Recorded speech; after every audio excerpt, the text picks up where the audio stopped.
گروه‌های کوچک یکی از موضوعات مورد مطالعه در جامعه شناسیه. ما معمولاً با مفاهیم فرد، سازمان و نهاد و جامعه آشنا هستیم. اما واقعیت اینه که بین فرد و یه نظام بزرگ اجتماعی واحدهای انسانی مرکب از دو فرد یا بیشتر وجود دارن که برای اغراض خاصی با هم در تماسند و این روابط برایشون واجد معنای خاصی هم هست. بعضی از این گروه‌ها مثل خانواده نسبتاً مستقلن، برخی دیگه مثل هیئت مدیره یک کارخونه قسمتی از واحدهای بزرگترن. گروه‌های دیگه هم هستن مثل گروه ساختمانی، انجمن‌ها و کمیته‌های شهری، تیم‌های ورزشی و با یه مثال متفاوت کارکنان یک هواپیمای بمب افکن. البته انواع گروه‌ها بسیار پرشمارند و با توجه به 8 میلیارد انسان روی کره زمین با یه برآورد ساده میشه گفت بسی بیش از 8 میلیارد گروه رو کره زمین وجود داره، چرا که تعداد گروه‌ها منطقاً بیشتر از تعداد افراده. 5 فرد مثلا میتونن در 20 گروه بلکه بیشتر از اون هم حضور داشته باشن.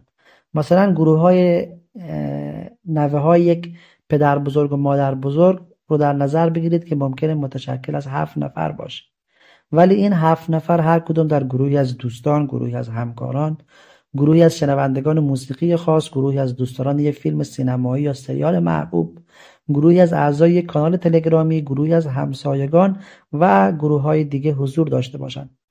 بنابراین سوال اینه که با این تعداد زیاد گروه‌های کوچک چه ضرورتی داره اونها رو مطالعه بکنیم؟ به این سوال 4 نوع پاسخ داده شده که هر یک دلایل مختلفی هم دارن.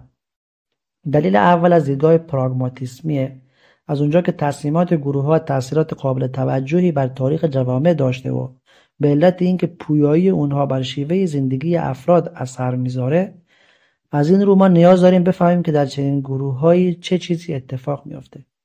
مثلا میدونیم چگونه عده کمی از رهبران میتونن مملکت رو به سوی یک سرنوشت خاص سوق بدن. همچنین میدونیم تصمیماتی که در مورد فرزندآوری بین میلیون‌ها زن و مرد متأهل در خلوت گرفته میشه میتونه سهم عظیمی در انفجار جمعیت داشته باشه. همچنین میدونیم گروه‌هایی که فرد رو در زندگی روزانش در بر میگیرن صرفاً به عنوان مراجع احترام، محبت و حفاظت شناخته نمیشن، بلکه باعث ایجاد فشارها، تصادم‌ها و ناکامی‌های شخصی هم میشن. آگاهی و علم از پویایی گروه میتونه مددرسان فرد باشه در اداره کردن زندگی گروهی خود. پاسخ دوم از جنبه اجتماعی روانیه. فشارهای اجتماعی و فشارهای فردی در گروه کوچک با هم تلاقی میکنن. از این رو گروه کوچک زمینه مطمئنی برای مشاهده و اخذ تجربه بین این دو نوع فشار. همچنین امکان داره که بررسی‌های علمی منجر به دستیابی به قوانین عمومی درباره چگونگی سازش افراد با واقعیت‌های اجتماعی بشه. پاسخ سوم از دیدگاه جامعه شناسیه. همچنان که در فیزیولوژی تئوری‌های مربوط به پویایی موقتی ارگانیسم انسان فرمول بندی میشه، وظیفه مستقیم جامعه شناسی هم عبارت از شناخت چگونگی گروه‌های کوچک و ایجاد نظراتی که مبنای تجربی دارن برای اینکه پویایی انبوه چشمگیر گروه‌های کوچک انسانی روی کره زمین بررسی بشن. پاسخ چهارم که بسیار بلند نظرانه است، گروه‌های کوچک موارد ویژه‌ای از نظام عمومی‌تر یعنی نظام اجتماعی هستند. اونها نه فقط نظام‌های کوچکتری هستند بلکه ضرورتاً همین واحدهای کوچک هستند که زیربنای جوامع بزرگتر رو فراهم می‌سازند. اونها چون مکنیاتورایی هستند تو متن جامعه با مجموعه‌ای از اخلاقیات، سلسله مراتب و مقام‌های اجتماعی، ایدئولوژی و آداب و سنن مراسم مذهبی. تحقیق درباره گروه‌های کوچک منبع بسیار مؤثری برای اندیشیدن درباره نظام‌های اجتماعی. جامعه شناسان قرن 19 به علت ظهور جوامع سرمایه‌داری جدید و دولت‌های بوروکراتیک و روی کار اومدن طبقات جدید، همچنین به علت به هم ریختگی روابط گروهی در اجتماعات سنتی بیشتر سرگرم گرایش‌های عمده تاریخی بودند. به همین دلیل بیشتر هم وقت اونها صرف این میشد که بدونن چه چیزهایی در حال رشده، نه اون که چه چیزهایی در حال پاشیدگی و از بین رفتنه. در قرن 19 نوعی دوگانگی بین فرد و سیستم وجود داشت. هرچند برخی جامعه شناسان در اون قرن در زمینه گروه‌های کوچک تحقیقاتی کردند، مثلا فردریک لوپله زندگی خانوادگی رو توصیف کرد. امیل دورکیم اهمیت پیوندهای اولیه گروهی رو در جریان خودکشی تبیین کرد. گیورگ زیمل روابط متقابل رو در مناسبات اجتماعی مورد مشاهده قرار داد. با این حال چنین مواردی استثنا بودند. چارلز اشکولی جامعه شناس آمریکایی در بررسی همین موضوع به ارتباط بین شخص و گروه توجه خاصی مبذول داشته. او متذکر میشه که اجتماعی شدن طفل به وسیله روابط خاص دائمی و نزدیک او در گروه اولیه خانوادگی صورت میگیره. همین بستگی‌های نزدیک شخصی با دیگر افراده که موجب صیانت و تثبیت افکار و هدایت فرد در جهتی معین میشه. چارلز کوری نشون داد که چگونه فاصله بین فرد و گروه میتونه عمیق‌تر و وسیع‌تر بشه و در نتیجه شناخت روابط بین اونها مشکل‌تر. این موضوع تو آثار ویلیام ایزاک توماس جامعه شناس آمریکایی سده‌های 19 و 20 به وضوح نشون داده شده. او نشون میده که وقتی گروهی از هم میپاشه اعضای وابسته به اون شدیداً از این واقعه متأثر میشن. مود جامعه شناس آلمانی متوجه شد که دوچرخه سواران در مسابقه‌ای که رقیب دارن سریعتر رکاب میزنن.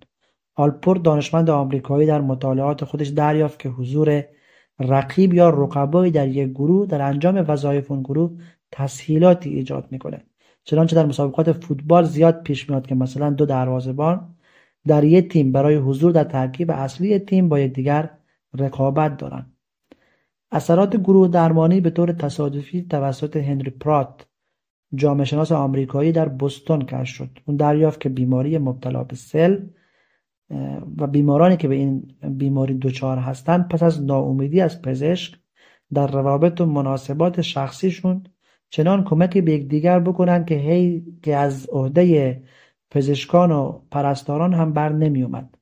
در واقع گروه کوچک بیماران یا معتادان مثلا در یک شهر یا محله میتونن منشأ حمایت‌های گوناگون برای هر یک از این افراد مبتلا باشن. علاوه بر این پیشرفت‌های مهم دیگری حاصل شد.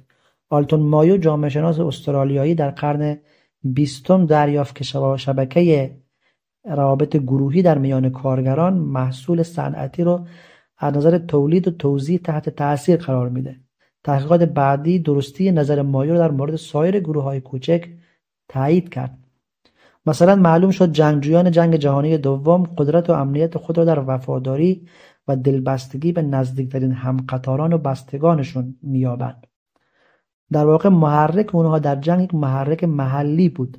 هر سربازی میکوشید که همقطارانش رو از مخمسه نجات بده. به طور کلی حیات و حرکت قسمت عظیمی از ماشین نظامی به مناسبات و بستگی‌های خصوصی افراد مربوط میشه.